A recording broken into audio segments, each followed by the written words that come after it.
നമസ്കാരം, news prime മലയാളത്തിലേക്ക് സ്വാഗതം. SIR നടപടിയിൽ നിരുത്തരവാദപരമായി കാര്യങ്ങൾ കൈകാര്യം ചെയ്യുന്ന സുപ്രീം കോടതിക്കെതിരെയും ചീഫ് ജസ്റ്റിസിനെതിരെയും കൃത്യമായും UN പ്രതിനിധി സംഘം രംഗത്ത് വരുന്ന ഒരു കാഴ്ച, അതായത് ഇന്റർനാഷണൽ കോർട്ട് ഓഫ് ജസ്റ്റിസ് കൃത്യമായി ഭാരതത്തിൻ്റെ സുപ്രീം കോടതി നടപടിക്രമങ്ങളെ വിമർശിക്കുന്ന തരത്തിലേക്ക് കാര്യങ്ങൾ കൊണ്ടുപോകുമോ എന്നുള്ളതാണ് ലോകം ഉറ്റുനോക്കുന്നത്. കാരണം ഇന്ത്യയിൽ തുല്യനീതി അല്ല, പിന്നെ എങ്ങനെ ഇന്ത്യയെ ജനാധിപത്യ രാജ്യമെന്ന് വിളിക്കാൻ കഴിയും? ഇന്ത്യയിൽ പലരെയും പലതരക്കാരായി കാണുന്നു. രണ്ടാം തരക്കാര്, മൂന്നാം തരക്കാര്, ഇതൊക്കെ അലിഖിതമായി ജനങ്ങൾക്കെതിരെ കൃത്യമായി സർക്കാർ കാണിക്കുന്ന വിവരക്കേടിൻ്റെ പൂർണ്ണമായ രൂപമാണിത്.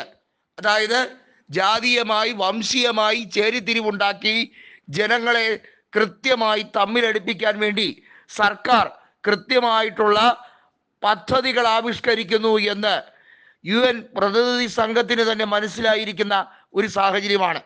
വലിയ തോതിൽ മനുഷ്യരെ വേർതിരിക്കുന്ന വംശീയ അധിക്ഷേപം നടത്തുന്ന രീതിയിൽ ഭാരതത്തിൽ പല കോണുകളിലും പല രീതികളിലും ഉണ്ടായിട്ടുണ്ട് എന്നുള്ളത് കൃത്യമായി ബോധ്യപ്പെടുത്തുന്ന സാഹചര്യത്തിലേക്ക് പോവുകയാണ്. മാത്രമല്ല, പലരെയും പരിഹസിച്ച് കളിയാക്കാൻ സുപ്രീം കോടതി ചീഫ് ജസ്റ്റിസിന് എന്താണ് അവകാശം? ഭാരതത്തിൻ്റെ ഭരണഘടനയുടെ സംരക്ഷണ അവകാശം സുപ്രീം കോടതി ചീഫ് ജസ്റ്റിസിൻ്റെ ഉത്തരവാദിത്തമാണ് എന്നിരിക്കെ അത് സംരക്ഷിക്കാതെ, അതിനെ ഒന്നും തന്നെ വലിയ തോതിൽ മാനിക്കാതെ ജനങ്ങളെ വിഡ്ഢികളാക്കുന്ന രീതിയിൽ, ജനങ്ങളെ മുഴുവൻ ഇരുട്ടിലാക്കുന്ന രീതിയിൽ സുപ്രീം കോടതി എടുക്കുന്ന നടപടിക്രമങ്ങളെ ഒരു രീതിയിലും അംഗീകരിക്കാൻ കഴിയില്ല.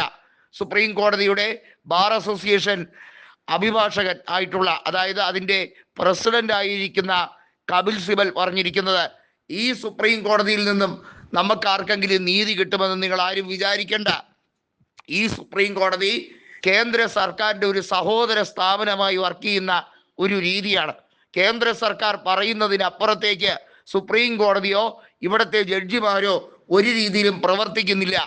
മുൻപ് ചീഫ് ജസ്റ്റിസുമാർ ഇരുന്നു, അവരൊക്കെ കേന്ദ്ര സർക്കാരിൻ്റെ വിരോധത്തിന് പാത്രമായവരാണ്. അവരെയൊക്കെ കേന്ദ്ര സർക്കാർ നോട്ടമിട്ടിരുന്നു എന്നുള്ളതും ശരിയാണ്.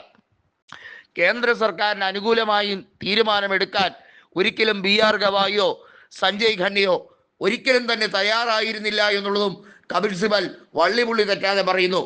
ഇപ്പോഴത്തെ SIR നടപടിക്രമങ്ങളെ പിൻവലിപ്പിക്കാൻ എന്തുകൊണ്ട് സുപ്രീം കോടതിക്ക് ഓർഡർ ഇറക്കാൻ കഴിയുന്നില്ല? സുപ്രീം കോടതിക്ക് പ്രത്യേകമായ അധികാര പരിധികളുണ്ട്. പക്ഷേ ആ അധികാര പരിധി എന്താണെന്ന് മനസ്സിലാക്കാൻ ശ്രമിക്കുന്നില്ല.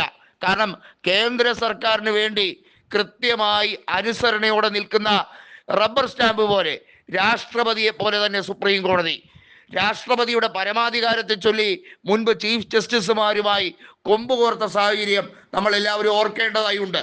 പക്ഷേ ഇപ്പോൾ ഒരു കൊമ്പ് കോർക്കലുമില്ല. രാഷ്ട്രപതിയും സുപ്രീം കോടതിയും കൂടെ ചേർന്ന് ഈ രാജ്യത്തിനെ കബളിപ്പിക്കുകയാണോ എന്ന വലിയ ചോദ്യം ചോദിക്കപ്പെടുന്ന സാഹചര്യത്തിലേക്കാണ് പോകുന്നത്.